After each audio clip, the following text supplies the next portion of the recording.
मावळ तालुक्यातील औद्योगिक वसाहतीमध्ये म्हणजेच MIDC मध्ये असलेल्या मल्टीनॅशनल कंपन्या असतील किंवा देशभरातील अनेक उद्योजक मावळ तालुक्यामध्ये गुंतवणूक मोठ्या प्रमाणामध्ये करतायत आणि MIDCच्या बाजूला काही सब वेंडर म्हणून कंपन्या देखील येऊ पाहत आहेत। त्यामध्ये मल्टीनॅशनल कंपन्या असतील किंवा आपल्या देशभरातले देखील काही उद्योजक हे MIDCच्या बाहेरच्या लगत असलेल्या जागेमध्ये स्वतःची इंडस्ट्री उभी करू पाहत आहेत। परंतु मागील दीड वर्षापासून स्थानिक दलाल आणि PMRDचे काही संबंधित अधिकाऱ्यांच्या संगनमताने मल्टीनॅशनल कंपन्यांची देखील फसवणूक केली जाते। यामध्ये मागच्या वर्षी विधिमंडळामध्ये अधिवेशनात मी मुद्दा उपस्थित केला होता आणि त्यातून ज्या वनक्षेत्रामध्ये किंवा शेती झोनमध्ये इंडस्ट्री उभी केली जाती त्यांना कशाच्या आधारे आपण परवानग्या देता याबाबत महसूल मंत्र्यांनी देखील चौकशीचे आदेश दिले। माननीय बावनकुळे साहेबांनी त्यावरती स्पष्टपणे सूचना दिल्या होत्या की ज्या भागामध्ये वनीकरण झोन आहे अशा ठिकाणी आपण कुठल्याही प्रकारची परवानगी इंडस्ट्रीला देऊ शकत नाही। परंतु तरी सुद्धा स्थानिक दलाल आणि तिथे असलेल्या PMRDच्या अधिकाऱ्यांच्या संगनमताने मल्टीनॅशनल कंपन्यांची फसवणूक स्पष्टपणे केल्याचं चित्र पुराव्यानिशी आज आमच्या हातामध्ये आलेलं आहे की ज्या कंपनीला जे जागा दाखवली त्या जागेचे झोन हे बदलले गेले।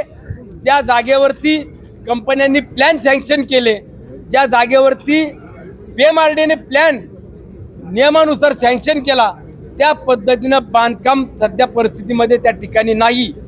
जे बांधकाम केले ते देखील चुकीचं केलंय, अतिरिक्त केलेलं आहे आणि याही पलीकडे जाऊन ज्या ठिकाणी बांधकामाची परवानगी दिली त्या परवानगीचा नकाशा हा बदलून परस्पर जागेची विक्री करण्यात तिथल्या स्थानिक दलालांनी हे काम केलं आणि एका कंपनीच्या ऐवजी 3 कंपन्यांना वेगवेगळ्या पद्धतीच्या जागा विकून तिथं कंपन्यांना चुकीच्या पद्धतीची माहिती दिली।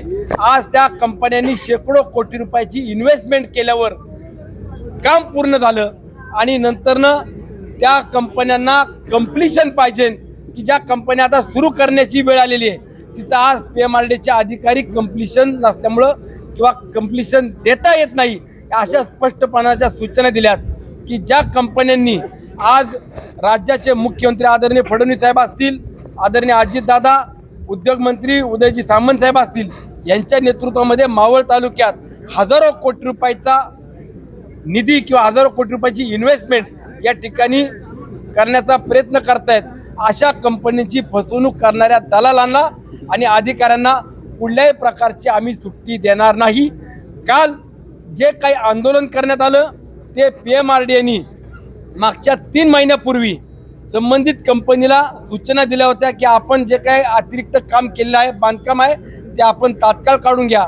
परंतु त्या बांधकामाचा आणि PMRDच्या परवानगीचा कंपनीचा कुठलाही संबंध नाही।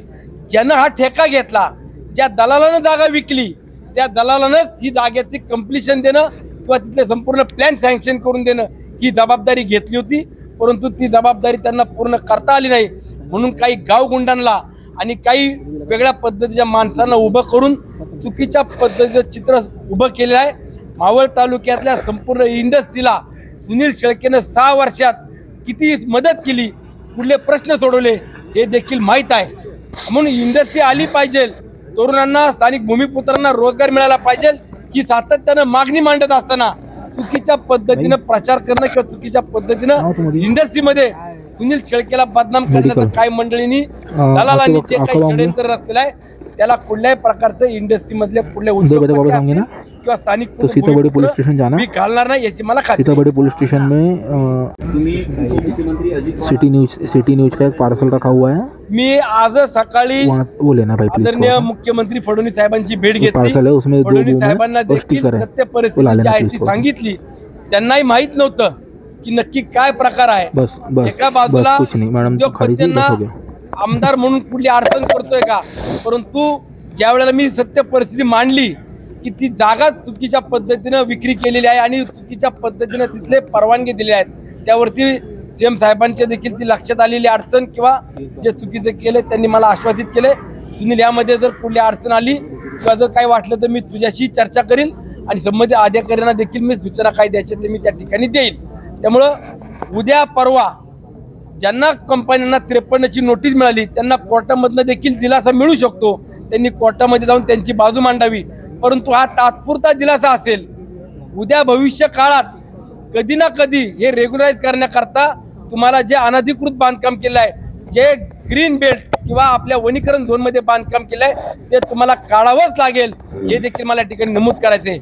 मावळ तालुक्यात एका बाजूला दलालांनी मांडलेला दुकानदारी किंवा तिथं असलेलं मल्टीनॅशनल कंपनीची फसवणूक आणि अधिकाऱ्यांचं संगनमत आणि दुसरीकडे गोरगरीब पवनार डॅमच्या आजूबाजूला असलेल्या माझ्या शेतकऱ्यांच्या दुकानं तोडणं, रस्त्याच्या आजूबाजूला असलेल्या टपऱ्या तोडणं, ज्यांची उपजीविका आहे तेही तोडणं, घरदारं तोडणं इथपर्यंत चालू आहे. आणि दुसऱ्या बाजूला अधिकारी आणि काही दलाल इथल्या स्थानिक मंडळींना एकत्रित घेऊन ज्या चुकीचं कृत्य करतायत त्याला मी पुढे पाठीशी घालणार नाही. करेक्ट कार्यक्रम करण्याची गरज वाटते. कार्यक्रम राज्याचे मुख्यमंत्री आदरणीय फडणवीस साहेब करतील, कुणालाही पाठी ते घालणार नाही ही मला खात्री आहे.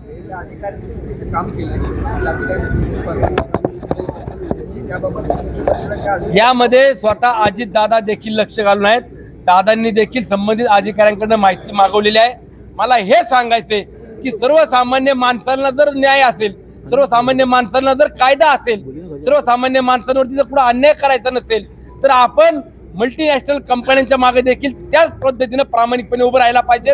दलाल आणि अधिकाऱ्यांना कुणी पाठी घालू नये एवढीच माझी माफक अपेक्षा आहे. थँक्यू. थँक्यू.